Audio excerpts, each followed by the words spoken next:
Los temblores de tierra, así como otros fenómenos naturales, forman parte de la historia de México.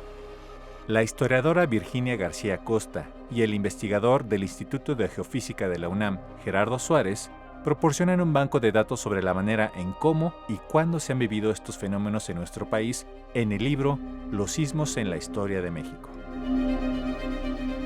Para la época prehispánica había una serie de leyendas, mitos. Uno de ellos es el de los 5 soles, ¿verdad? La leyenda de los 5 soles que aparece en el Códice Chimalpopoca. Por lo tanto, eran muy cuidadosos en registrar cuándo temblaba, porque quizás ese podría ser el anuncio del fin de esa era. No solo el fin de su ciclo, que era de 52 años, sino el fin de una era completa.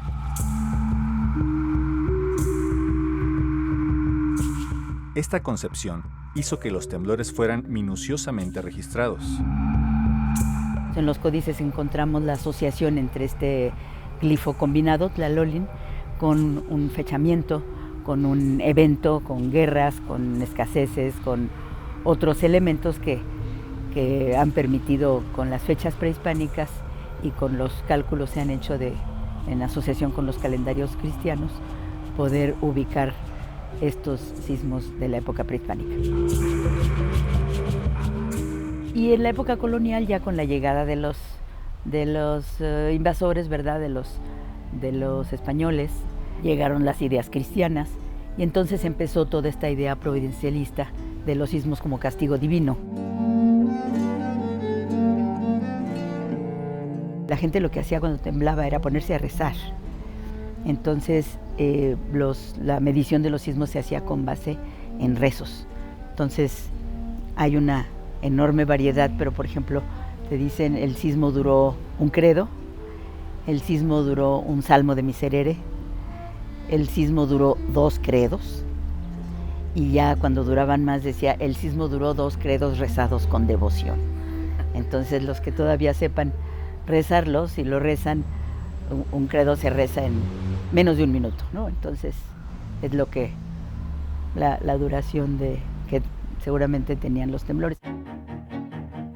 ¿Cómo se ha modificado la manera de entender los sismos en el transcurso del tiempo y su impacto en las sociedades? Podemos decir que hay 2 maneras de clasificar los temblores, los históricos y los instrumentales. Un sismo registrado instrumentalmente es un sismo que ha sido registrado por sismógrafos, mientras que los históricos son simplemente reportes que se hacían por viajeros, por autoridades eclesiásticas, por autoridades civiles, por individuos en lo particular, que quedaban registrados y logramos conservar los registros. Lo único que hacen es describir cómo fueron sentidos. Pero hay una revolución científica, una verdadera revolución científica, clásica en el estilo de Kuhn, que es la tectónica de placas. Cambia totalmente la forma de ver las ciencias de la Tierra y da una explicación de muchos de estos fenómenos y su asociación. A lo largo del siglo XX, 3 han sido los temblores que han dejado una huella en la memoria de los mexicanos. Bueno, el del 11 no es un sismo muy grande. Es un sismo que además tiene una parte anecdótica muy interesante y muy romántica, que es el día que Madero entra a la Ciudad de México a caballo y en ese momento tiembla. Y es un sismo en el sur de México. Y tiene esta parte emblemática y simbólica en la historia de México, y además el dicho famoso de que cuando Madero entra a México hasta la tierra tiembla, ¿no?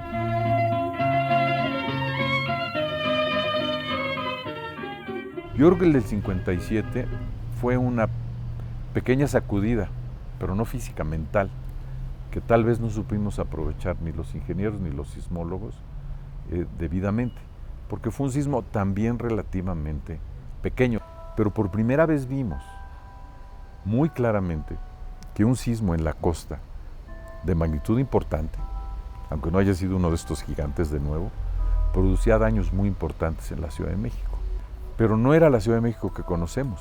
La Ciudad de México que de 1957 no era la Ciudad de México de 1985.